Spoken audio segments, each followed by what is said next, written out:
Thank you, Mr. President.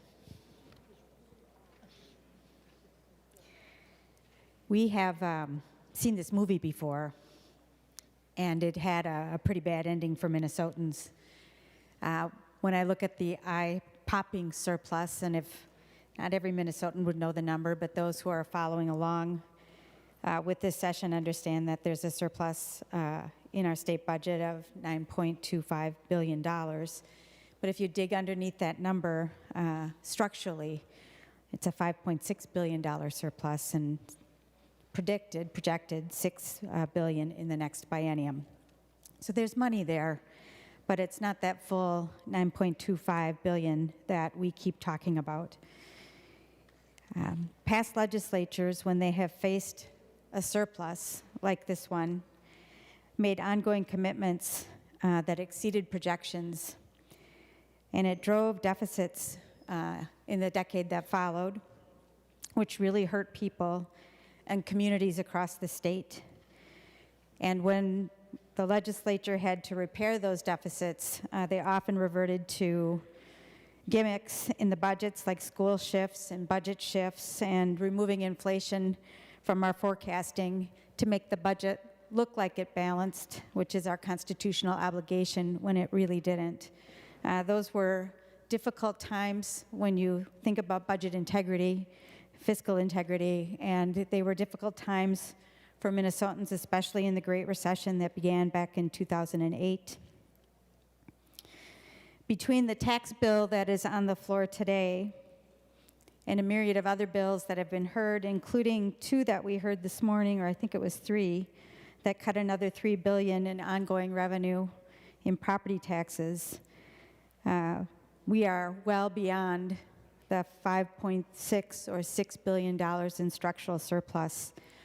I think that's real trouble for us when we look ahead, and while we're going to be done with our work in May, another legislature is going to come back next January and face the music of whatever decisions that we're making now. And I think the Republican majority is spending money right now like teenagers who've just earned their first paycheck. We're not thinking enough long term. We're not thinking enough about what families need or what communities need, not really.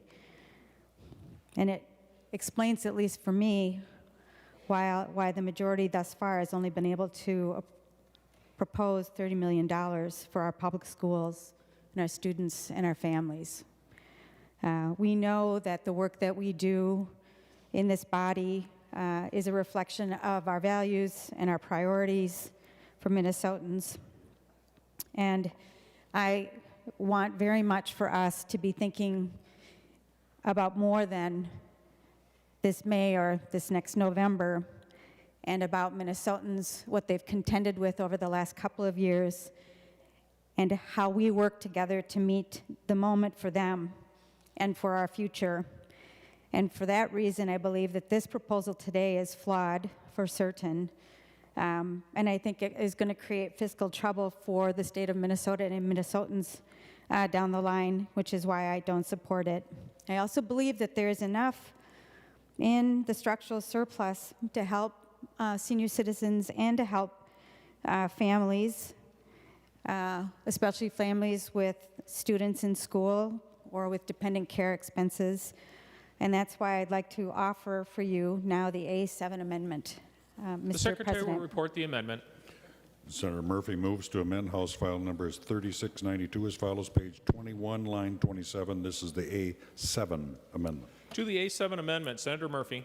Thank you very much, Mr. President. The A7 amendment advances cuts in Social Security, but it targets it to those seniors that earn less than $120,000 a year. And Mr. President, I have an amendment to that amendment, and that is the A9 amendment. The Secretary will report the amendment. Senator Murphy moves to amend the Murphy amendment to Senate File number 3692 as follows, page 1 after line 1, insert. This is the A9 amendment. To the A9 amendment, Senator Murphy. Thank you, Mr. President, and I'd request a roll call on this amendment. Roll call is requested. Roll call granted. Senator Murphy. So you will see in this A9 amendment the representation of two different proposals that have bipartisan support in this legislature. One the K-12 education credit that provides up to a $1,000 tax credit per child to help education-related expenses.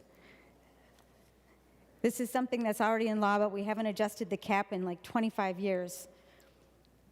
It would increase a computer allowance from $200 to $300. It would allow monthly internet service charges to be an eligible expense to qualify for the credit, and it would increase income eligibility that hasn't been adjusted in 25 years, allowing more working Minnesotans to qualify.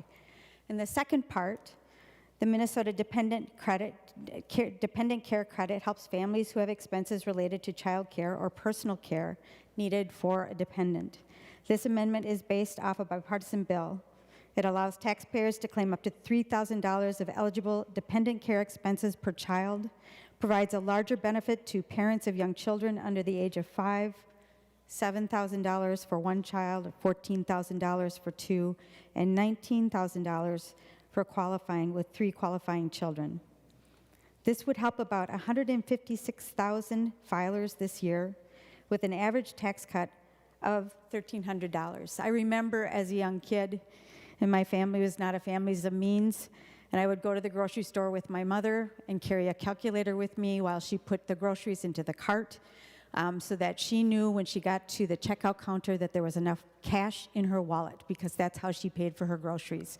And she didn't want to be embarrassed. And I remember, especially during the Great Recession, what it was like not to have enough money, because my husband's small business was so impacted that we weren't sure we were going to be able to meet our bills. Minnesota's families, they are struggling.